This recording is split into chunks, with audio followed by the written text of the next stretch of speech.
Bueno, la charla se llama Cómo no hacer fantasía y cómo hacerlo bien. Evidentemente lo puse más grande lo de cómo no hacer fantasía porque llama más la atención la crítica destructiva, pero vamos a ser un poco constructivos en esta charla. Y bueno, puse fantasía, pero en realidad es fantasía medieval porque quería tener una excusa para hablar 1 hora y media del Señor de los Anillos, ¿vale? O sea, espero que respetéis eso también.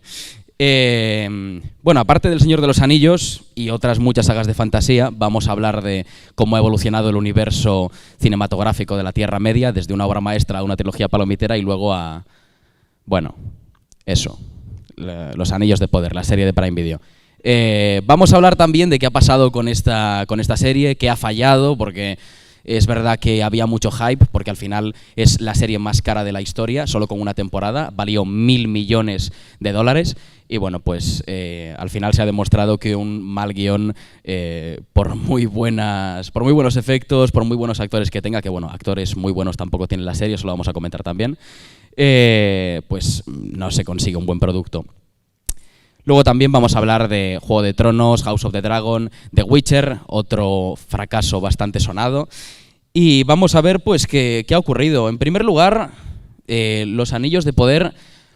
Me gustaría mencionar que, bueno, ya que muchos de los que estáis aquí también vais a ver luego vuestros cortos y supongo que en un futuro algunos queréis dedicaros a dirigir o a escribir producciones, pues creo que es un muy buen ejemplo. O sea, un caso fantástico de cómo no hacerlo, ¿vale? Si queréis escribir vuestra propia obra, ¿qué hacer? Para empezar, o sea, no me voy a extender porque hay muchos gazapos en esta serie, pero yo creo que el principal problema es la protagonista, que es Galadriel, como la veis ahí en medio. Para empezar, cuando escribes un protagonista, lo primero e importante, aunque tu protagonista sea mala persona, sea buena persona, o sea, sea un villano o un héroe, tenéis que hacer que el público empatice con el protagonista. O sea, quiero decir, en Breaking Bad, por ejemplo, Walter White es un cabronazo, todos tenemos claro que es el villano, pero el show insiste constantemente en que empaticemos con él. De hecho, muchísimo público en la última temporada apoyaba a Walter White a pesar de que todos veíamos que el tío era un cabrón de cojones. De hecho, mucha gente le tiraba muchísimo odio al personaje de Skyler, de la mujer, que en realidad a la pobre pues mucho no tenía que hacer, ¿no? Pues es uno de los errores en los que incide constantemente Los Anillos de Poder, porque lo que se nos presenta en esta serie es un personaje movido por la venganza. Lo que se nos cuenta al principio es que su hermano falleció asesinado por Sauron en una guerra, y lo que le mueve constantemente en toda la serie es la sed de venganza.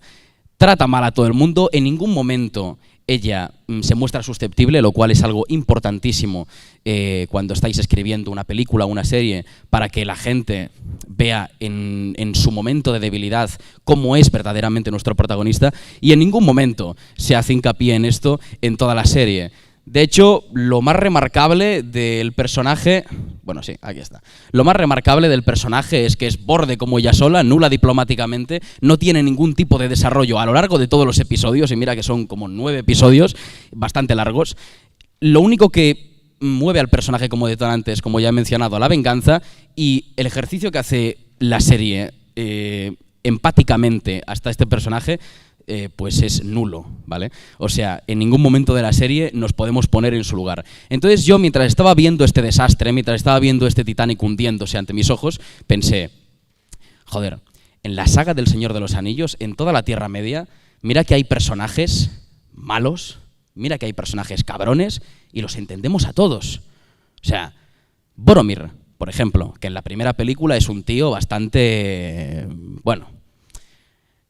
bastante tocapelotas con todo el grupo y bastante desgraciado, pero en su primera escena ya se presentan sus motivos, ya se presentan sus inquietudes, ya sabemos por qué está atormentado y por qué tiene esa actitud ante los demás. Denethor, el padre de Faramir, que el tío, o sea, no para de tener escenas en la que es un cabrón en la tercera película del Señor de los Anillos. Al tío también lo entendemos la influencia que ejerce el mal sobre él y por qué actúa como actúa. Por lo tanto, yo estaba flipando cuando estaba viendo Los Anillos de Poder porque solo veía a una tía que no entendía y que aún por encima me caía mal. Al final de la serie entendí por qué muchísima gente no disfrutó de la serie. Si escribes a un protagonista con el que la gente no empatiza y aún por encima te carga cada vez que aparece, tenemos un grave problema. ¿Y por qué viene esto? O sea, ¿de dónde viene este personaje? ¿Por qué lo escriben así? Pues porque en los últimos años se ha popularizado un arquetipo en escritura de guión que es la mujer empoderada. Este arquetipo femenino está basado en Sarah Connor, en Ripley, en las heroínas de los 80, y casi siempre este arquetipo lo escriben hombres, ¿vale? Y la forma en la que estos hombres de Hollywood, estos creativos y ejecutivos que escriben a estos personajes femeninos, es que para que una mujer sea empoderada y una mujer sea hecha pa'lante, tiene que tratar a todo el mundo como la mierda. Y solo tiene que ver una cosa en su vida como elemento fundamental: la violencia. Bueno, creo que hay muchísimos ejemplos poblados, por ejemplo, en El Señor de los Anillos, como Éowyn, que en un primer momento, en Las Dos Torres, se nos presenta como un personaje también pues bastante borde ante desconocidos y muy encerrada en sí misma. Pero es que en la primera escena ya sabemos por qué. Es la última lanza de defensa de su reino, de Rohan, ¿no? Entonces entendemos fácilmente por qué es un personaje con esa actitud. Mucho más allá, en la propia película ya vemos como 3 momentos de susceptibilidad en el que podemos conectar con ella, y precisamente a través de la relación con Aragorn y con su tío Theoden también podemos ver cómo se abre y cómo llega a ser un personaje perfectamente comprensible. Y es un arquetipo de mujer empoderada y de heroína bastante tocho. Quiero decir, solo hay que acordarse de la escena contra el Rey Brujo en El Retorno del Rey. Y como este ejemplo, pues muchísimos. Yennefer en The Witcher, Arwen en El Señor de los Anillos, la princesa Isabel en Braveheart, hasta Tauriel del Hobbit, que es una trilogía súper odiada y es un personaje inventado. De hecho, muchos fans de Tolkien, vamos, por poco le tiran piedras a la casa de la actriz. Es un personaje muchísimo más construido y con mucho más desarrollo. Y bueno, pues en otro ejemplo de una fantasía medieval, pues evidentemente el personaje de Cersei Lannister tiene una construcción brutal y es un personaje odioso. E incluso siendo un personaje odioso, arrogante en cada una de sus intervenciones en la primera temporada, solo hace falta una conversación con su marido para entender de dónde viene todo ese resquemor y ese odio, para entender de dónde viene ese manejo del poder que tiene y esa obsesión que tiene de ejercer el poder contra los demás y demostrar que es más que pues, una mujer que solo está ahí para ser embarazada por el siguiente rey. Importante en la fantasía, sobre todo, los personajes grises. Bueno, en realidad en la fantasía no, en todo tipo de producciones, los personajes grises son importantísimos y esenciales. Bueno, pongo que no todo va de bien contra mal, pero tenemos en El Señor de los Anillos un ejemplo como Sauron, que bueno, está completamente deshumanizado y es un ojo en una torre malvado que solo ejerce pues, una influencia negativa sobre los demás, ¿no? Este, precisamente, es el único ejemplo del Señor de los Anillos en el que un personaje es maniqueísta, es decir, que está llevado al extremo del bien o del mal, en este caso, del mal. Y está deshumanizado precisamente porque si no, o sea, si nos pusieran a un tío que es malvado porque sí, con el que podemos conectar porque es humano, no entenderíamos por qué ejerce como ejerce. De hecho, una cosa que me llama mucho la atención de los orcos en El Señor de los Anillos es que cuando yo estaba viendo las películas, sobre todo en la tercera, cuando Frodo y Sam se escabullen y se meten entre sus filas, se ponen los cascos y se hacen pasar por orcos, yo sentí lástima por los orcos. O sea, yo estaba viendo a los orcos y lo que veía eran seres esclavizados que iban a luchar las guerras de Sauron, pues porque no había mucho más que hacer en Mordor. ¿Habéis visto Mordor? No se puede plantar nada, no puedes ni una piscina porque se evapora el agua, o sea, es un lugar horrible. Entonces, incluso entendía mejor a los orcos. O sea, los orcos tienen una gran construcción en El Señor de los Anillos. Luego tenemos a Adar, que es un personaje de los Anillos de Poder. Brevemente, para los que no hayan visto Los Anillos de Poder, que por cierto, os felicito por no verla, porque habéis ganado un tiempo esencial en vuestra vida. Este personaje es el único personaje gris, uno de los pocos personajes grises que hay en Los Anillos de Poder, y por eso es el mejor. O sea, es un tío que es un elfo torturado, que siente piedad hacia los orcos y es como una creación chunga de Morgoth, que es como el que creó todos estos seres malvados en la Tierra Media, y es el único personaje, el único que a pesar de ser malvado, tiene una construcción más allá de, bueno, ejerzo el mal porque sí, porque soy un tío malote. No, este tío, a pesar de que no se expliquen del todo sus motivos, podemos entender que tiene un elemento tan fundamental como la piedad. Y un elemento como la piedad en un villano lo hace mucho más interesante. Y bueno, luego tenemos, evidentemente, a Gollum Sméagol, que es el personaje más gris de toda la saga, que es un tío que no sabes por dónde te va a venir nunca, y es una conexión perfecta con el protagonista del con uno de los protagonistas del Señor de los Anillos, que es Frodo. Es una perfecta muestra de cómo un personaje tan impredecible y con tanto dolor dentro de sí puede ser tan ambivalente, ¿no? Puede caminar tanto entre el bien y el mal. Y luego pues pongo aquí una lista enorme de todos los personajes de la tercera temporada de Juego de Tronos, y si me señaláis cualquiera de todos los que aparecen aquí os podría explicar por qué tienen razón en sus motivos.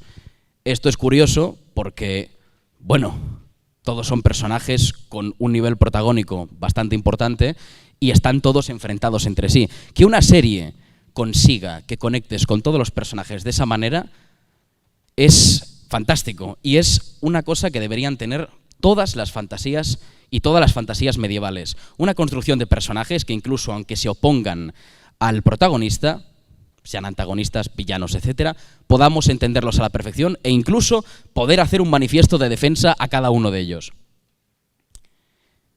Aquí llega la parte maniqueísta, lo que no es gris, que es el Rey de la Noche en Juego de Tronos. Precisamente, esto es un elemento interesante, porque vosotros os habréis quedado ahora, oye, pero tú no estabas diciendo que los personajes grises eran mucho mejores que los que son malos porque sí. Precisamente, este personaje es la leche porque funciona como catalizador en la serie para mostrarte que hay un mal maloso que solo quiere muerte y consigue generar discusiones entre los personajes grises. Consigue que los personajes se rebelen tal y como son y ver si se unen o no contra esta amenaza, porque supuestamente si es una amenaza común que amenaza a todos deberían unirse. Spoiler, no lo hacen y por culpa de eso muere mucha gente. Vale. Personajes verosímiles, personajes realistas, incluso en las propias fantasías. O sea, quiero decir, verosímil no quiere decir que no tengan poderes o que sean completamente realistas, sino que tengan un sentido lógico dentro de su mundo ficticio. Aquí digo no abusar del overpower porque, bueno, vais a ver ahora unos ejemplos bastante curiosos. Por ejemplo, Gandalf en El Señor de los Anillos es un mago, ¿vale? Puede hacer conjuros muy guapos, pero las únicas veces que vemos a Gandalf usar sus poderes en la guerra es encendiendo su vara, o sea, como encendiendo una luz muy potente LED, o sea, con muchos voltios de potencia, para echar a los Nazgûl y salvar al grupo de Faramir que está corriendo hacia Minas Tirith. Y luego cuando se enfrentan ante el Balrog, que bueno, aquí es como, no es como si conjurara hechizos pensándolos, no. O sea, parece como que el tío está desesperado y está luchando contra un bicho demoníaco y esos poderes están apareciendo porque sí en momentos circunstanciales. O sea, realmente no parece que los conjure él, parece que él pide ayuda a un dios superior y él se los da justo en el momento necesario. Pero la magia en El Señor de los Anillos, o sea, no se abusa en ningún momento de la magia. Vale, un ejemplo del Hobbit. ¿Estáis viendo eso, verdad? Vale, pues de repente Gandalf llega cuando los enanos están a punto de ser ejecutados, no se ve qué conjuro hace, pero vuelan todos, ¿vale? Vuela hasta el escenario. Vale, ¿por qué esto está mal? Bueno, por muchas razones, pero solo una, si Gandalf puede hacer esto constantemente, ¿por qué no lo hace todo el puto rato? O sea, ¿por qué no lo hace todo el rato y salva el culo de los enanos que no paran de meterse en problemas una y otra vez? Es decir, cuando estáis viendo a Gandalf ahí desesperado en El Señor de los Anillos que no sabe qué hacer, dices, oye Gandalf, ¿por qué no haces el conjurito este de hacer volar a todo Cristo? Pues eso es un problema de dar muchísimo poder a un personaje en un momento circunstancial solo para salvar la trama, lo que se suele llamar conveniencia narrativa. Precisamente lo guay de Gandalf en El Señor de los Anillos es que es derrotado 2 veces en toda la trilogía contra 2 seres superiores a él. En la primera contra Saruman, que es el mago más poderoso del mundo, y en la última contra el Rey Brujo, que es un tío pues muy guay y muy poderoso, mucho más que él. Y está bien mostrar la fragilidad de estos personajes, porque si ganaran todo el rato, si estos personajes ganaran a cada uno de los rivales contra los que se enfrentan, ¿serían humanos o serían cercanos a ser humanos? Precisamente lo que nos hace humanos es tener nuestros momentos de susceptibilidad, debilidad y levantarnos ante esos problemas. Por eso Gandalf es un gran personaje. Vale, hablamos de la adaptación porque es muy importante en este punto. Antes comenté Los Anillos de Poder. Esa serie fue muy criticada por los cambios en la adaptación. Porque la gente tiene esta premisa en la cabeza de que una adaptación es buena o mala dependiendo del grado de fidelidad a la obra original. La RAE define adaptación como aquella obra literaria, científica, etcétera, modificada para mostrarla o para difundirla en un público diferente al original. Es decir, la propia definición de adaptación nos está diciendo que tiene que haber cambios. Eso ya anula el discurso de la fidelidad. Precisamente, algunos de los cambios más importantes que se dieron en El Señor de los Anillos se dan en la primera película. Uno es omitir Glorfindel, que si alguien nos ha leído los libros es el héroe que salva a Frodo en la Comunidad del Anillo. En vez de él, lo salva Arwen en la película. Y Tom Bobadil pues es un hobbit muy feliz, que vive muy feliz en el campo, y cuando se encuentra con los protagonistas les dice lo feliz que está. Lo cual, bueno, pues sí, muy bien, señor, está muy bien usted en su casa, pero no aporta en absoluto nada a la trama, o sea, es puro relleno. Llegan a meter esto en la película y la gente se habría quejado igualmente. Pero se quejaron porque no estaba Glorfindel. O sea, mucha gente dijo, Glorfindel, ese personaje que aparece solo una vez en el libro, para salvar a Frodo, me has jodido la infancia. O sea, me has destruido la infancia por no meter a Glorfindel en la película. ¿Por qué Peter Jackson decide no meter a Glorfindel en la película y omitirlo? Precisamente para darle a Arwen, que es un personaje que sale en la trilogía muy poco, o sea, para ser la amante de Aragorn y su mujer futura, sale solo pues quejándose en modo depresión y pues llorando mucho con su padre porque tiene que irse de la Tierra Media y abandonar a su amado. Meter a Arwen en esta escena en la primera película le da muchísimo desarrollo a su personaje, es una presentación cojonuda y nos quedamos con ese personaje en la cabeza, y de haber metido a Glorfindel pues habría aparecido él haciendo toda esta escena y luego habría desaparecido, lo cual no habría sumado en absoluto nada al relato y a la adaptación. Por lo tanto, los cambios son muy buenos. ¿Qué cambios no son buenos? Bueno, pues si no lo sabíais, a Peter Jackson se le ocurrió en la segunda película llevar a Arwen al abismo de Helm, a la batalla del abismo de Helm. De hecho, en algunos frames de la película sale Arwen de fondo, como en ese que veis ahí de la derecha arriba. O sea que realmente esa escena se rodó, y se rodó toda una cantidad de secuencias brutal en la que Arwen estaba en el abismo de Helm. O sea, esto cambia completamente lo que habría sido toda esa escena. Ya criticaron a Peter Jackson por llevar a los elfos al abismo de Helm, lo cual a mí me parece una decisión bastante acertada, entendiendo que lo que quería era que se unieran los elfos, los humanos y todos en esa guerra contra el mal, y además los elfos que se estaban yendo, estaban abandonando la Tierra Media porque se supone que no es su hogar. Me parece como una decisión muy acertada meter a los elfos también, porque le das también esa profundidad de que quieren salvar a sus amigos, ¿no? A pesar de que no vaya con ellos todo este tema.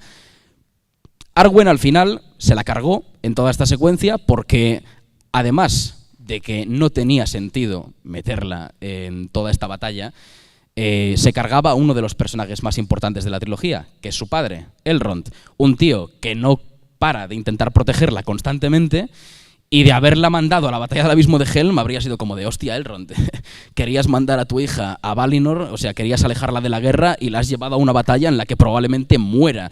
O sea, no habría tenido ningún sentido y solo habría sido impacto por el impacto. Y Peter Jackson fue bastante inteligente al omitir esta incursión. Luego The Witcher, precisamente, es un muy buen ejemplo de cómo una adaptación, cómo una adaptación puede ser tan horrenda en todos los sentidos por coger las cosas más importantes del libro, como son la relación entre el protagonista Geralt y una chica que tiene que proteger, que es Ciri, cargarse absolutamente por qué esos dos personajes se unen, cargarse a los personajes principales y sus motivaciones, e inventarse pues tramas a cascoporro, que por cierto los creadores de The Witcher en Netflix dijeron que tenían que simplificar todas estas tramas porque los espectadores estadounidenses son deficientes. En serio, lo dijeron.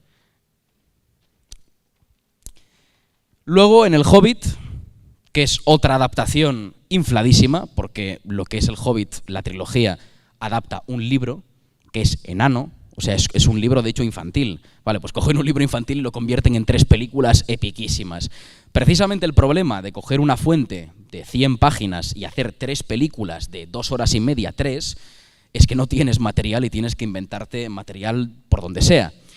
Y precisamente uno de los villanos antagonistas más importantes de la trilogía, que era Smaug, que además se lleva planteando desde la primera película, sale en la segunda, tiene una introducción como muy espectacular y dices, hostia, este va a ser el antagonista de toda la trilogía. Pues no, muere al principio de la tercera película. Y te quedas como, ah, vale, está bien, muy bien. O sea, no tiene ningún sentido esa decisión. ¿Y por qué ocurre eso? Precisamente por intentar adaptar un libro de 100 páginas. Porque no tiene ningún sentido. Y porque la temporalidad y los actos y la estructura narrativa se va al garete por mucho que intentes incluirlo en esas 3 películas. Y se va el momentum que siente el espectador. De hecho, el villano final acaba siendo un orco que sale en la primera película, que parecía simplemente un pequeñito boss, y acaba siendo el boss final. O sea, ningún sentido lo del Hobbit tampoco. Y por otra parte, porque he estado hablando ahora de errores de adaptación, de omisión, de tal, en House of the Dragon, que es la precuela de Juego de Tronos, sale este personaje, que es Viserys Targaryen, y en los libros era un personaje completamente anecdótico. En los libros era simplemente un tío que meten ahí, que es el padre de la protagonista, y que es bastante bobo, todo el mundo se mete con él, es como un rey bastante bobalicón y tal, pero que no tiene ningún tipo de importancia. George R. Martin, al acabar la primera temporada de House of the Dragon, el escritor, dijo que este personaje era mejor que el personaje de su libro, gracias al actor y gracias a lo que hacen en la serie con él. Y es una buena demostración de que una fuente, con la adaptación, la puede mejorar en todos los sentidos, como hicieron aquí, inventándose escenas para este tío y al final llegando a los espectadores. O sea que no es solo omisión, o sea, no quiere decir que meter cosas nuevas o inventarse cosas nuevas en una adaptación sea algo malo. De hecho, puede mejorar la obra. Lo importante es saber qué obra estás adaptando, respetar la esencia de esa obra e incluir escenas que sumen a la narrativa. Por ejemplo, aquí tenemos otra escena de Juego de Tronos entre Tywin y Arya, que es una subtrama completa en toda una temporada, en la que 2 personajes de 2 bandos completamente diferentes se encuentran. Él no sabe que evidentemente ella está ahí, ella está haciéndose pasar por prisionera y la hace copera. Y toda esta trama, toda esta subtrama, que es impresionante, que tiene algunos de los mejores diálogos de Juego de Tronos, está completamente inventada por los escritores. En los libros no existía. Lo cual habla muy bien de los escritores para lo que acabaron haciendo luego en la octava temporada, pero tampoco voy a extenderme con eso, porque quedaría una charla muy larga. Y por otra parte, pues los anillos de... Por otra parte, los anillos de poder es el ejemplo perfecto de no respetar la esencia de la obra. Porque por muchas cosas que omitas, por muchas cosas nuevas que añadas, tienes que respetar la esencia de la obra que estás adaptando. Es decir, ¿de qué habla Star Wars? Star Wars habla de la libertad, de la opresión, de un imperio, habla de política también. Vale. ¿De qué habla El Señor de los Anillos? De camaradería, de guerra, de los traumas. O sea, cada obra habla de una temática diferente. Eso es lo que hay que respetar. No los personajes, ni la historia que se cuenta, no. ¿De qué trata la obra y qué quieres contarme con la obra? Quiero contarte esto, perfecto, pues respeta esa esencia. Esto no respeta en absoluto nada. No respeta ni a los personajes, ni la propia esencia de la obra. O sea, Tolkien llega a ver esto y le da un infarto. Porque precisamente es la demostración de lo que pasa cuando un estudio se hace con una IP, se hace con una saga y quiere elaborar una franquicia sin tener una identidad artística férrea detrás. Y precisamente ahí es donde falla toda esta adaptación de raíz. Luego, muchas cosas que tienen las fantasías, sobre todo las fantasías medievales, son el sistema de razas. Es una cosa muy a tener en cuenta siempre. De hecho, en prácticamente todas las fantasías, las naciones se forman por razas, no por diferencias geográficas. Muchas veces es porque uno es el reino de los enanos, otro el reino de los elfos, el reino de... Bueno, los hobbits no tienen reino, es una anarquía. Pero principalmente todo se divide entre razas y cada una tiene pues sus actitudes, sus costumbres culturales, etc. Y es una cosa muy a tener en cuenta en todas las fantasías. Por ejemplo, en The Witcher me gusta bastante cómo se elabora todo el sistema de razas y cómo se elaboran los monstruos. Si no os habéis visto The Witcher o si no os habéis leído los libros, es la historia de un brujo en un mundo de fantasía al cual algunos humanos, algunos, no todos, le contratan para matar monstruos. ¿Qué pasa? que en muchas ocasiones los monstruos eran antes personas, que han caído en una maldición, han hecho un ritual, lo que sea, y se han convertido en monstruos. O sea, que no son monstruos por elección. Por lo tanto, toda la tragedia que ocurre en The Witcher es que este hombre está matando a gente que tiene todo un background detrás, que tiene toda una historia trágica detrás y que realmente no están haciendo nada malo. Simplemente por ser monstruos los quieren matar. Y además de eso, el protagonista, que era el de Rivia, el brujo, también es despreciado por ser brujo. Precisamente lo que se muestra en The Witcher es que los humanos son horrendos y son precisamente la raza más mayoritaria en este mundo de fantasía. Por otra parte, tenemos el Hobbit. En el Hobbit no para de explorarse las relaciones entre enanos, las costumbres de los enanos, porque en El Señor de los Anillos había ecos de toda esta raza, y precisamente en esta película se explora mucho más allá lo que es la raza de los enanos desde una perspectiva bastante cómica casi siempre, bastante desenfadada, y me gusta mucho cómo son unos ermitaños que no se relacionan con absolutamente nadie, tienen problemas con todos, con los elfos, con los humanos, en cambio consiguen conectar con la única raza también que es ermitaña y que está alejada del resto del mundo, que son precisamente los hobbits. En Rings of Power, los Anillos de Poder, lo único que funciona es precisamente esta relación, porque es una relación entre un elfo y un enano, y está fantásticamente construida porque muestra las diferencias culturales entre cada raza, muestra también las ambiciones de cada uno. De hecho, el conflicto de toda esta relación es que Elrond, el elfo, está intentando sacarle info al enano para su rey, y eso pues le rompe por dentro porque es su gran amigo, ¿no? Al fin y al cabo, esto nos demuestra que las relaciones interraciales entre razas en fantasía, no penséis cosas raras, son muy positivas para la narrativa. Y yo creo que precisamente la relación de fantasía número 1 es la de Legolas y Gimli en El Señor de los Anillos. De hecho, precisamente muestra la idiosincrasia de cada raza.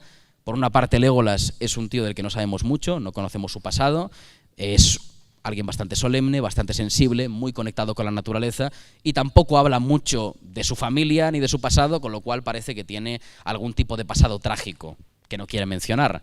Por otra parte, tenemos a Gimli, que es un enano bruto, que disfruta de la vida, muy hedonista, y que, bueno, es muy pragmático, demasiado quizá, ¿no? Entonces, ¿cómo se relacionan estos dos personajes a lo largo de toda la obra? Me parece de entender a la perfección cada una de las razas que conforma ese universo, y además como estos dos, que son de dos razas enfrentadas desde tiempos milenarios por cuestiones políticas que modifica sus sociedades desde hace muchísimos años, tanto la de los elfos como la de los enanos, que los influencia, a pesar de todo eso consiguen ser amigos precisamente en la guerra, con todo lo que ello conlleva, ¿no? Y me gusta mucho porque en la trilogía hay un montón de detalles, como por ejemplo que los dos se pongan a contar a los orcos que matan en la guerra, que parece precisamente un juego muy de enanos, y me gusta cómo Legolas también se une a ese juego, como integrándose dentro de una cosa bastante cultural de los enanos, y al final como acaban siendo amigos los dos, encontrándose en medio de una situación tan dramática y tan trágica, siendo los dos personas muy solitarias, y cómo acaban siendo amigos al final del Retorno del Rey, justo en ese momento de la Puerta Negra en el que van a sacrificarse todos y probablemente mueran. Me parece precioso. Me faltó un beso en la boca, pero bueno, se puede pasar. Vale. Fanservice. Sí, para mantener el... Sí, no vaya a ser que... Bueno, fanservice. ¿Qué es el fanservice? Os preguntaréis algunos. Vale, es la acción de introducir en una obra un elemento que haga que los fans se exciten, ¿vale? Los fans que conocen mucho la obra, pues flipan, ¿no? Con referencias que casi siempre suelen ser bastante superficiales. Pero no siempre está mal. Por ejemplo, en Juego de Tronos, en la primera temporada aparece una daga para matar a un niño, una daga que parece completamente superficial, o sea que la utiliza un mercenario para cargarse a un pibe, Y esa daga la recuperan 6 temporadas después para dársela a Arya, y esa daga concluye con el final de la guerra contra la Larga Noche, cuando ella la utiliza para asesinar al Rey de la Noche. Es un recurso de arma de Shesov muy bien implementado, recuperando un elemento de temporadas anteriores para que tuviera un sentido, y además le da cierto sentido estético, expresivo, y que hace, bueno, que te da la sensación de haber recorrido una historia bastante larga. Esta daga la recuperan en la precuela, en House of the Dragon, que ocurre como cientos de años antes, y resulta que es una daga de los Targaryen. Es como una especie de espada de una dinastía real, daga. Una especie de objeto de una casa real que se pasaba de generación en generación, y tú te preguntas, hostia, ¿cómo esto ha acabado en manos de un mercenario en cientos de años después? Pues porque se apostó con ella. O sea, esta daga se apostó en una apuesta en algún momento del tiempo.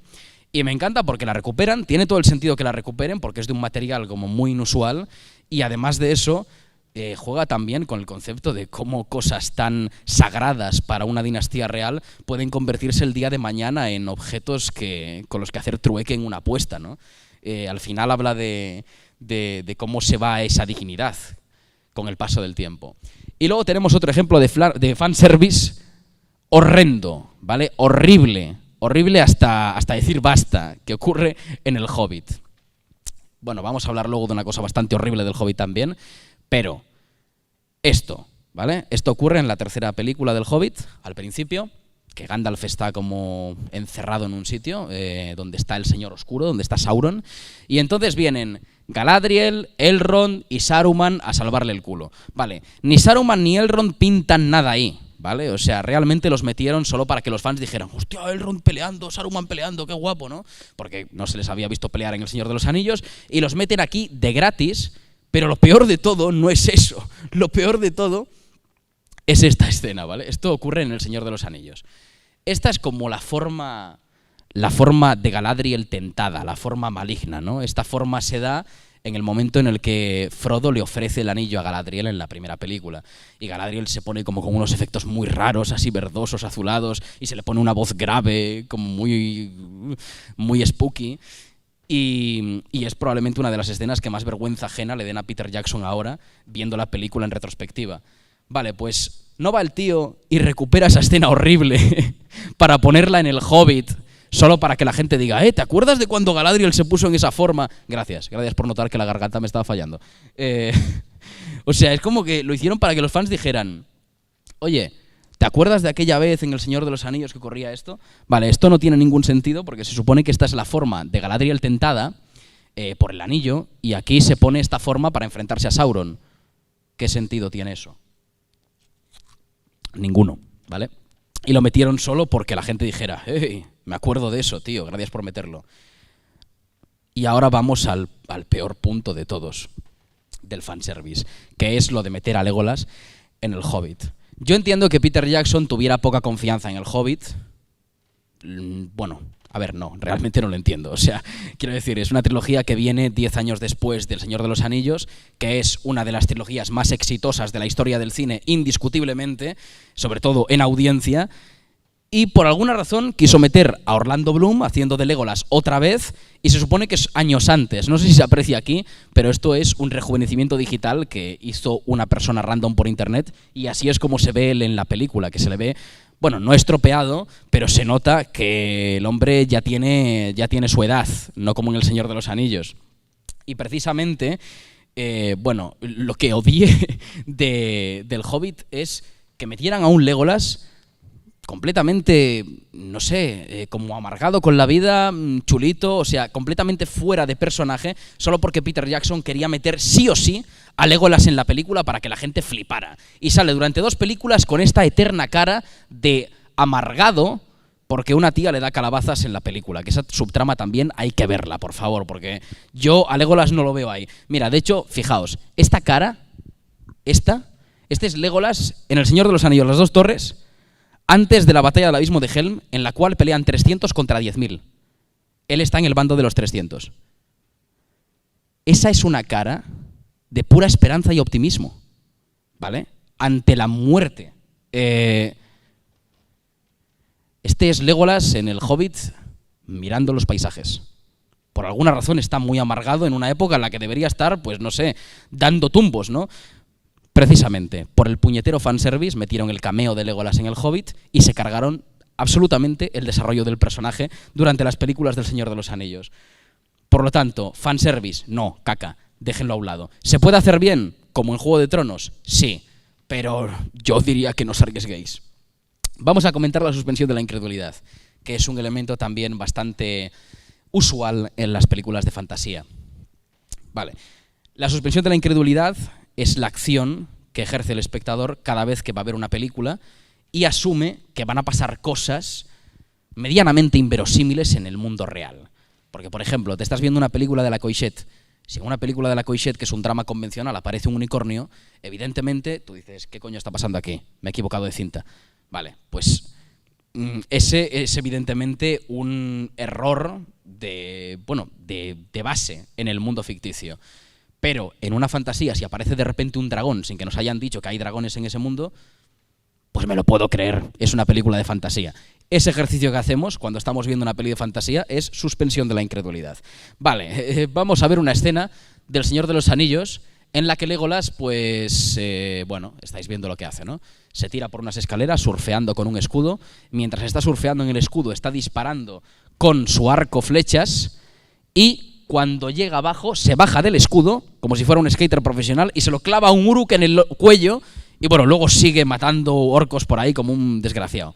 Vale, os voy a explicar por qué esta escena está bien y no es un problema de suspensión de la incredulidad. Porque el personaje tiene que llegar de punto A a punto B. Está arriba de la muralla y tiene que bajar abajo para salvar a sus colegas. ¿Cuál es la forma más rápida de bajar? Pues surfeando en un escudo. Se le ocurrió en ese momento, ¿vale? Yo qué sé, se le ocurrió. Y luego, para no estar sin hacer nada mientras bajo surfeando en el escudo, pues voy a tirar flechas con el arco, evidentemente. Vale, todo esto tiene un sentido. ¿Es una flipada de acción? Es una flipada. ¿Que probablemente nadie en el mundo pudiera hacer esto perfectamente? Bueno, igual el doble de acción de Orlando Bloom podría hacerlo, no lo sé, pero bastante complicado. Pero igualmente me lo como con patatas, porque es una escena de acción que tiene su sentido espacial, físico, respeta las leyes de la termodinámica. Está bien. Sí. Y luego tenemos esta escena en El Retorno del Rey en la que se carga él solo a un olifante, se carga a todos los que hay encima del olifante. Tiene también un sentido mientras él escala con las flechas y tal, ok. Volvemos a respetar las leyes de la termodinámica. Lo de surfear por la trompa del elefante creo que ya es una sobrada bastante grande, pero bueno, oye, se le puede permitir, es Legolas, es muy ágil, es un elfo. Ok, y además está la frase de Gimli de solo cuenta como uno, que además es un buen recurso humorístico en ese momento. Entonces se puede entender toda la escena como una sobrada de Peter Jackson en ese momento, ¿vale? Esto hasta ahora es ejercicio de suspensión de la incredulidad bastante coherente. Vale, voy a poneros ahora una escena y quiero que veáis qué tal. Es una escena del Hobbit. Vale, ahí veis a Legolas subido en un pájaro. Y está cortando cabezas, ¿vale? O sea, mientras el pájaro está bajando entre los orcos, él está así, abierto, con los brazos en cruz, y está cortando cabezas, una tras otra, se carga como a 500 orcos de un... Vale, a ver, esto ya... A ver, hay límites, ¿no? Esto es una sobrada de manual, además de que no tiene sentido y que probablemente alguien podría tumbarle solo poniendo una lanza en medio, solo un orco que no estuviera ciego ahí en medio, ¿vale? Con una lanza así, esperando. Rollo, vale, este va a pasar por aquí. Sería muy sencillo, ¿vale? Tirarlo del pájaro, pero nadie lo hace. Bien, vamos a ver otra, que esta es aún más espectacular. Legolas, ¿veis lo que está haciendo? Está escalando por unos cascotes que están cayendo, que se están precipitando al vacío. Vale, esto ya... Hostia.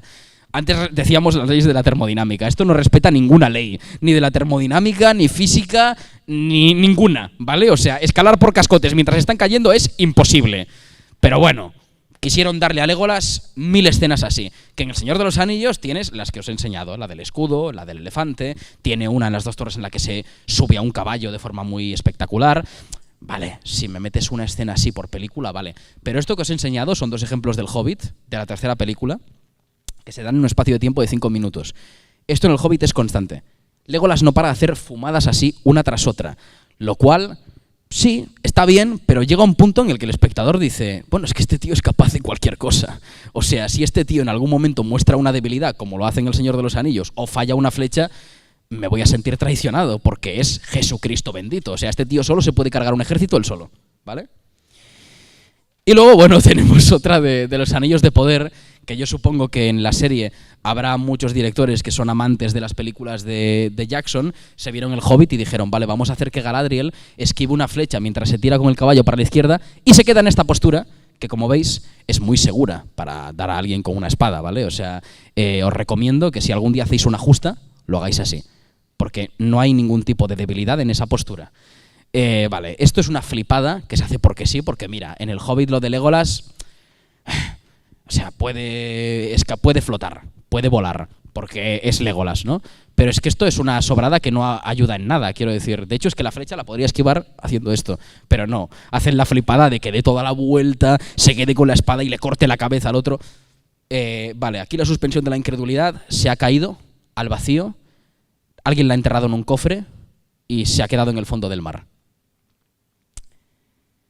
Otro gran problema de las fantasías, el abuso de los efectos digitales. Como pongo ahí abajo, a veces menos es más. Vais a ver por qué. Esto es una imagen real, esto no es coña, ¿eh? Esto es una imagen real de unos efectos visuales que hicieron para una serie de Marvel, no sé cuál, sacan como 5.500 al año, entonces no sé cuál es. Pero, como podéis ver, tiene ahí como una pistola con unos puntitos rojos y tal para de efectos visuales, para que sepa cómo hacerlo. Y luego abajo, pues no sé, ponen una pistola con una mira holográfica y con un cañón más. Vale, ¿esto es necesario? No, en absoluto. Esto es gastar dinero porque sí. Esto es tener miles de millones y decir, bueno, conseguir una pistola de este rollo o fabricarla puede ser muy complicado. La puedes hacer hasta con, no sé, con plástico. No, vamos a hacerla por efectos digitales. ¿Lo arreglamos en postproducción? No, así no funcionan las cosas. Bueno, a lo mejor en Marvel sí, porque están locos con los efectos visuales. Pero en una producción real, cuantos menos efectos digitales haya, mejor, más vais a ahorrar. De hecho, os pongo otro ejemplo maravilloso del Hobbit. Vale, eso que veis son elfos, ¿vale? Estas cosas aquí son elfos formando en línea. Son como un frente de un ejército. Bien, aquí ya se ve rarete, ¿vale? Os lo voy a poner desde cerca. Vale, si os fijáis, aquí hay 3 actores. En total aquí hay 3 actores, ¿vale? No es broma, 3 actores. Uno de la lanza, otro del arco y otro ahí delante, ¿vale? Bueno, y luego Thranduil que está montado encima del ciervo y el otro que está allá arriba. Y están duplicados por 2000. O sea, no hay ahí ni un solo... O sea, hay como 3, 4 actores y están todos duplicados, quintuplicados y hasta vigésimoplicados, ¿vale? O sea, se ve horrendo. En la película, cuando lo estás viendo, parecen como una mente colmena que se va desplazando toda a la vez y no tiene ni el más mínimo sentido. ¿Por qué? Porque están todos hechos por efectos digitales. Y cuando los espectadores estaban viéndolo en el cine, decían, joder, qué falso se ve esto. Vale. El Señor de los Anillos, la carga de los Rohirrim. Evidentemente aquí no hay ningún doble porque ¿sabéis cómo se rodó esta escena? Con 1000 extras, ¿vale? Hay 1000 extras montados a caballo en esta escena y sorpresa, luego os lo voy a contar, bueno, lo voy a dejar para el final. Lo voy a dejar por el final porque es un dato bastante demoledor. Pero en esta escena todos son extras montados a caballo y se ve bastante auténtica, mucho más auténtica que El Hobbit. Esto se rodó en 1999. El Hobbit en creo que 2010, 2011. A ver, hay un problema aquí bastante gordo, sobre todo también con los escenarios. Los escenarios del Hobbit se ven como muy vacíos, como que les falta alma, muy digitales. En El Señor de los Anillos, constantemente, no paraban de hacer estos montajes que los llamaban bigatures, que son maquetas gigantes. Todos los escenarios, prácticamente todos los escenarios del Señor de los Anillos son maquetas grandes, no solo para Rivendell, que es este sitio, también para Minas Tirith, y también algunos escenarios son ciudades construidas o pueblos construidos para la película. Edoras, que es donde está, bueno, es la capital de Rohan, que salen las 2 torres y en el Retorno del Rey, es un sitio que construyeron tal cual, casa por casa, para rodar allí. Y vosotros pensaréis, joder, esto es muy caro. O sea, construir una ciudad, dejarte efecto, o sea, gastarte tanto dinero en jinetes en extras que van a estar ahí no sé cuántos días, que además tienen que ser profesionales, que sepan montar a caballo. Vale, la trilogía del Señor de los Anillos en total valió 287 millones. 287, que diréis vosotros, joder, menuda cifra, ¿no? Vale, la primera del Hobbit vale 300 millones. Solo una película. La segunda, 350. La tercera, 300. Joder. O sea, y una sale muchos años después de la otra.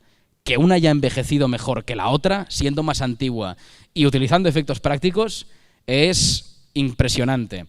Precisamente es la demostración de que los efectos digitales valen muchísimo más dinero que los efectos prácticos. ¿Qué quitan los efectos prácticos? Tiempo. Evidentemente, los efectos digitales aceleran la producción y se acaban las cosas mucho más rápido, pero queda peor y queda cero auténtico. Por otra parte, aquí tenéis una comparación también entre orcos del Señor de los Anillos y orcos del Hobbit, que bueno, una de las grandes quejas de los fans es que decían, joder, ¿cómo el Señor de los Anillos, que se ha grabado 10 años antes de esto, los orcos se ven más auténticos que los del Hobbit? ¿Por qué? Porque está todo digital, toda su cara es digital, o sea, tiene como puntitos por toda la cara rojos y verdes para montarlo digitalmente. Y este es un tío de 2 metros, un actor extra que hace además de varios orcos, o sea, no solo hace de este, hace como de 3 orcos más, y es impresionante la interpretación, y además el maquillaje, los prostéticos, se ve auténtico. Tú estás viendo en la pantalla algo que es tangible, ves la suciedad, ves ese espíritu animal, ¿no?, que tienen los Uruk-hai y los orcos. Precisamente, ¿por qué? Porque efectos prácticos ganan siempre a digital. Ahora vamos a hablar de estética y narrativa visual. ¿Ok? Vale, aquí tenéis varios planos del Señor de los Anillos. Bueno, no se ven exageradamente bien, pero es una pequeña recopilación de la Comunidad del Anillo. Y precisamente lo que hace Jackson en la trilogía es iluminar una película muy diferente a la anterior. Por ejemplo, la Comunidad del Anillo es una película muy vívida al principio, con colores muy cálidos, y en cambio, según avanza la película, cada vez torna en algo más oscuro, porque también estamos descubriendo algo mucho más oscuro que la comunidad en la película, que es a lo que empieza. Perdón, tenemos una pregunta. No, te iba a hacer un comentario. ¿Sí? Que esto también pasa, por ejemplo, en la trilogía original del universo de Star Wars, la Guerra de las Galaxias, por ejemplo, en el Imperio Contraataca, por ejemplo, y con respecto a la trilogía que se rodó después. Por ejemplo, el personaje de Yoda te crees más a la marioneta de Franz que después verle pegando brincos con la espada y demás. Es que las precuelas son bastante horribles visualmente. O sea, salvo algunas peleas de sables láser que sí que están más coreografiadas que en las originales, que evidentemente pues son hijas de su tiempo, pero que son películas que salen 30 años después de las originales y se ven mucho mejor precisamente por lo que comentas, por los efectos prácticos. Yoda bueno, Yoda en las precuelas es una cosa bastante fea, sí. ¿Cómo? Cristal Oscuro también. Bueno, y la historia interminable. O sea, todos esos cuentos de fantasía de los años 80, de los años 90, todas esas películas que sí que es cierto que se ven un poco raras actualmente, si la vemos con el ojo actual, claro, respecto a efectos digitales, pero muchas cosas se ven mucho más auténticas que las que se ven ahora, precisamente por usar más efectos prácticos que efectos digitales. Lo que estaba comentando de la narrativa y la estética visual del Señor de los Anillos es jugar también con la fotografía.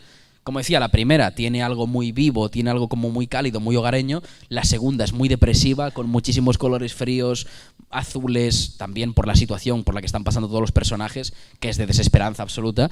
Y luego en la tercera tenemos una iluminación y una fotografía muy contrastada, muy saturada, precisamente porque ya están acercándose a la boca del lobo, ¿no?, que es Mordor, que también se representa siempre así. Jackson, en muchas partes de la película también, te mete planos con muchísimo movimiento. O sea, yo me acuerdo, por ejemplo, de los planos de Gandalf, los primeros planos que tiene en la primera película, que prácticamente la lente se acerca prácticamente a la frente del actor. Y precisamente es una forma de enfatizar las emociones a través de los movimientos de cámara, de que te sientas con el personaje y de que sientas a través del movimiento. Motion is emotion. En cambio... vale. Bien, esto es un plano de Juego de Tronos.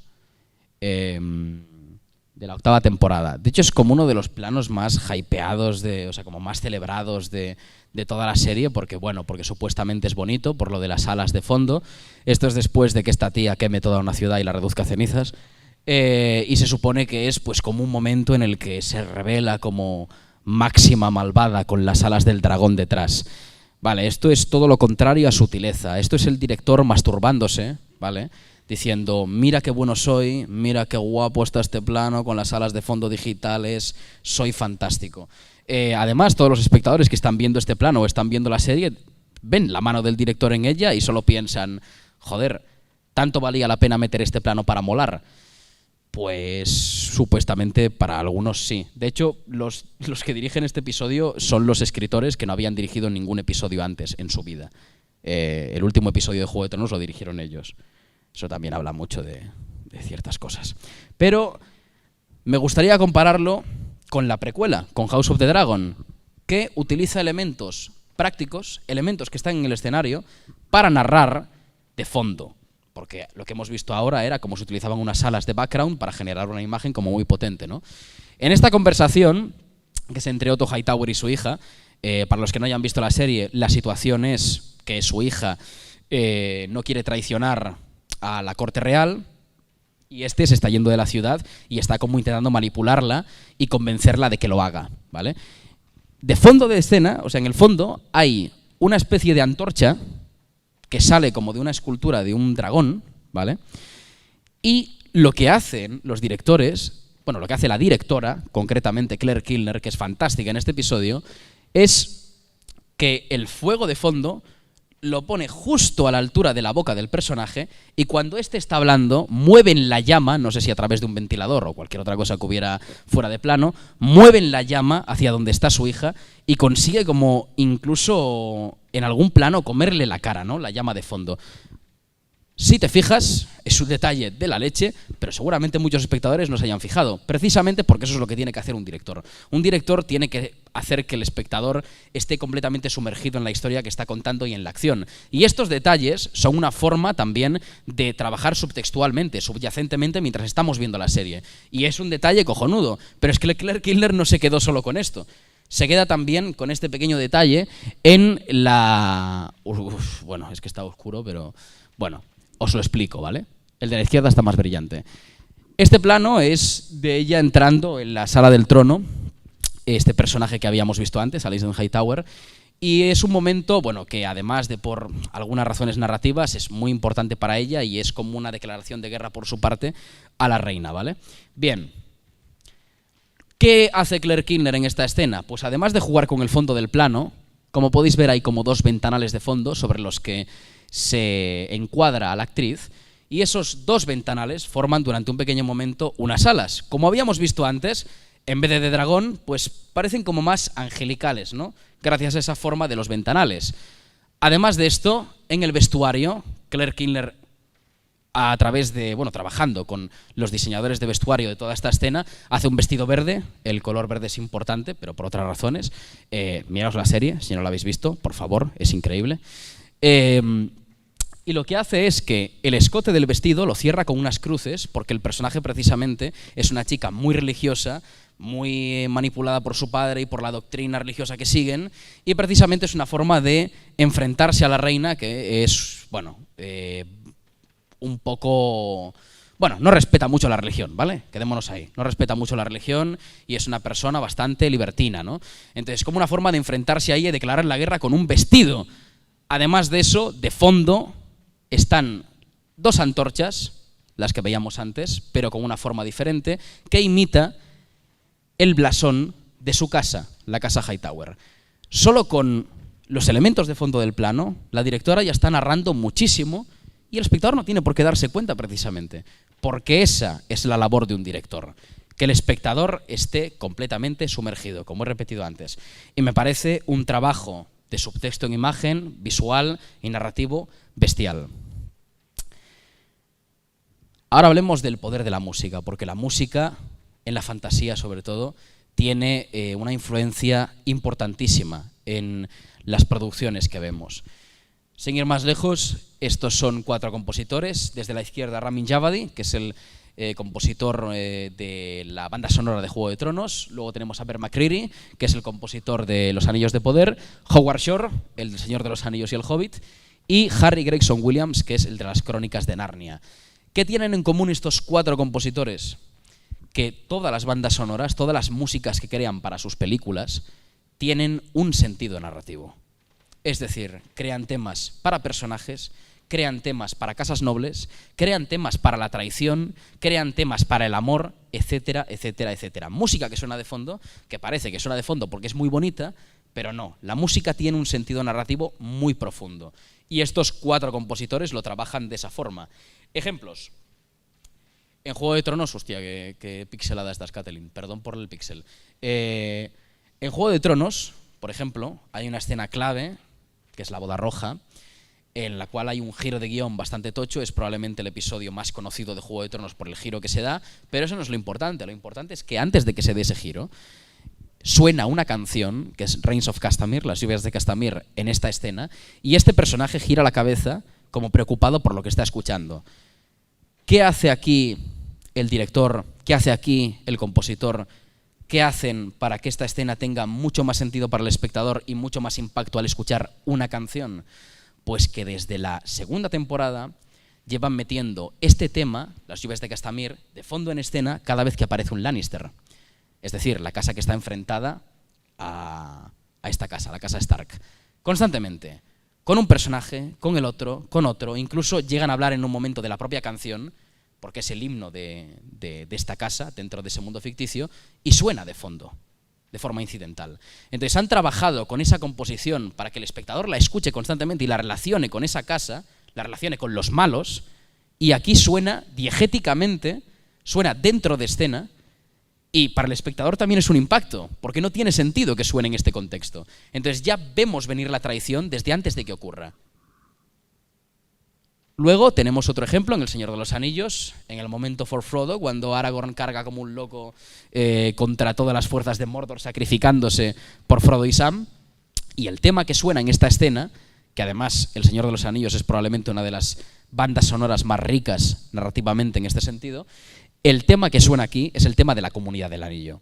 El tema que suena en la primera película cuando se une pues Aragorn, Boromir, Legolas, Gimli, Frodo, Sam, Pippin, Merry y Gandalf y Gimli. Cuando se unen todos esos personajes, suena por primera vez un tema que los acompaña en cada una de sus misiones. Cuando tienen éxito en sus misiones, suena su tema. Cuando pasa algo negativo para la comunidad, como cuando Gandalf cae por el puente en la primera película, el tema suena en una escala menor, más triste, más tal. Entonces, desde la primera película relacionamos el tema de la Comunidad del Anillo con estos personajes, con esta unión que tienen todos. En cambio, al final de la primera película todos se separan. Aragorn, Legolas y Gimli van por un lado, Boromir fallece, Gandalf desaparece también, Frodo y Sam van por otro lado y a Merry y Pippin por otro. O sea, está la comunidad completamente fragmentada. Entonces, durante las 3 películas no vuelve a sonar hasta este momento, que es cuando Aragorn dice por Frodo y todos van a la carga sacrificándose para que la comunidad pueda tener éxito destruyendo el anillo. Y no solo eso, es que lo que suena, además de que es la primera vez que el tema suena en una orquestación tremenda y superpotente, además de eso, lo que suena acompañando la melodía es un coro en élfico que canta lo que Aragorn le dijo a Frodo la primera vez que se unió a él en la Comunidad del Anillo. O sea, está todo tan bien hilado en ese sentido, incluso en los coros, que es una barbaridad. Y el espectador, cuando ve la escena, también siente esa unión porque ha relacionado ese tema subconscientemente. Y en Los Anillos de Poder tenemos otro ejemplo, que probablemente antes mencioné que una de las pocas cosas buenas que tiene la serie es la relación entre Durin y Elrond, entre el elfo y el enano, pero aparte de eso, también tiene una muy buena banda sonora, también muy rica narrativamente. En esta escena, en la que Númenor navega hasta la Tierra Media para salvar a sus compañeros del sur, suena durante toda la escena el tema de Númenor, que se nos lleva presentando desde que Halbrand y Galadriel llegan a esta isla. Ese tema se va construyendo mientras todos los soldados entran al barco, suben al barco, se preparan con una música súper épica para que nosotros sintamos también el clímax de toda la escena, pero de repente, en el momento en el que Galadriel sube al barco, el tema se mezcla con el tema que escuchábamos de Galadriel en anteriores episodios, un tema que sonaba muy tímido, muy tristón, como desprovisto de gloria, como si el personaje también sintiera ese remordimiento y esa sed de venganza que no le permite tampoco ser una heroína como tal. Y aquí, en el momento en el que se sube al barco para dirigir a las tropas de Númenor, después de convencerlos, suena su tema por todo lo alto, que también es una escena bastante, bueno, dramáticamente bastante significativa. Y luego, en las Crónicas de Narnia, es un uso completamente diferente porque no hay tanto matiz en el tema de los personajes, en cómo se usa, pero me gusta especialmente cómo se utiliza en este momento, en la batalla final, porque el tema de Narnia suena completamente diferente en toda la película, desde el principio, y la primera variación hacia una orquestación épica, hacia una instrumentación muy potente, se da en esta escena, se da en la clave de esta escena, y por primera vez el tema suena como debería sonar. Y por último, para cerrar, me gustaría hablar del compromiso del autor, porque yo creo que es algo esencial en todo tipo de película, en todo tipo de proyecto, no solo en las fantasías, pero precisamente se ha demostrado con un caso de éxito muy grande por qué es importante que haya una identidad artística y por qué es importante que haya compromiso por parte de un autor. Así es como suelo ver a los ejecutivos de grandes multinacionales y plataformas de contenidos que se apropian de una IP o de una franquicia para hacer sus series o películas sin entender en absoluto ni al público, ni lo que están adaptando, ni lo que están creando. Precisamente dos casos de fracaso sonado por culpa de estos proyectos que salen adelante por ejecutivos y por plataformas son The Witcher y Los Anillos de Poder. ¿Por qué? Porque no hay nadie, no hay ningún autor detrás que quiera representar esa obra de forma respetuosa o de forma rigurosa o sacarla adelante con su sello artístico. No, es una empresa que se hace con los derechos de una obra y que quieren adaptar solo para sacar la máxima pasta posible y simplificar el relato al máximo. Esos dos ejemplos son perfectamente válidos para este caso. Pero luego tenemos El Señor de los Anillos, que precisamente nace de un autor, Peter Jackson, neozelandés, que él era director de serie B, era de hecho director de algunas de las películas más gore de la historia, como Braindead o Mal Gusto, y él se enamora de la trilogía del Señor de los Anillos cuando la lee y quiere adaptarla. Se recorrió Hollywood durante meses, estuvo durante 2 semanas yendo estudio a estudio, llamando a las puertas para intentar que alguien financiara su proyecto. Todo el mundo decía que era imposible adaptar El Señor de los Anillos, que se fuera a su casa, que nadie iba a poner dinero para eso, que iba a ser un fracaso. Y el tío no paró de buscar estudios que le dieran financiación.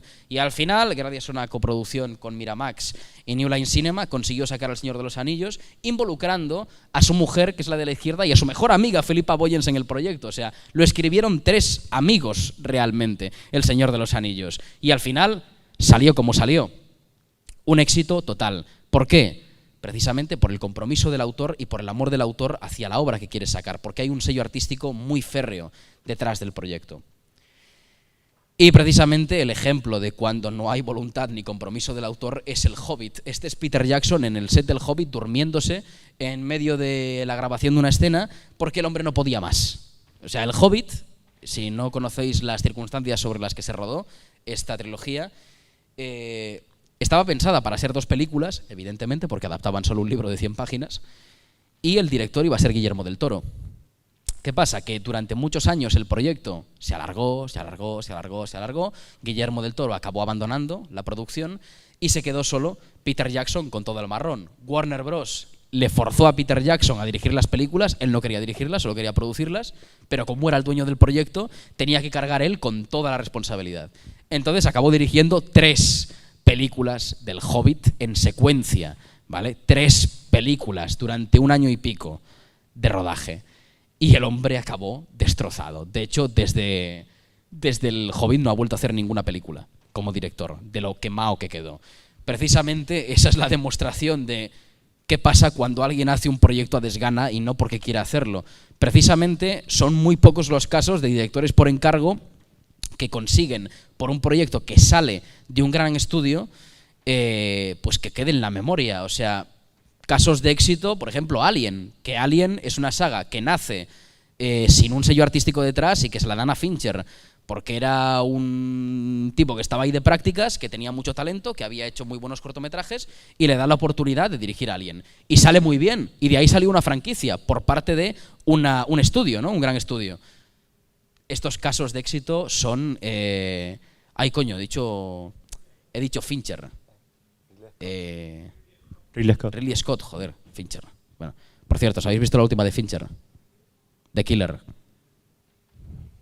Un poquito... Y por aquí tenemos, pues, precisamente, dos autores que sacaron sus franquicias porque querían sacarla ellos, porque es un compromiso que tiene el autor con su obra y que quiere sacarla adelante colaborando con un estudio, no una propuesta de un estudio. Y son precisamente de Steven Spielberg con Jurassic Park o Indiana Jones, que son proyectos que saca él adelante, y George Lucas con Star Wars. Precisamente cuando hay compromiso por parte del autor y cuando el autor quiere sacar una obra adelante y no es por parte de un estudio, casi siempre suele salir bien. Por lo tanto, esa es la lección que tiene que dar para todos los proyectos de, bueno, ya no de fantasía, sino en general. Tiene que haber un sello artístico detrás importante y un autor que quiera hacer la obra. Si no, estará condenada al fracaso. Y hasta aquí la charla. Muchas gracias.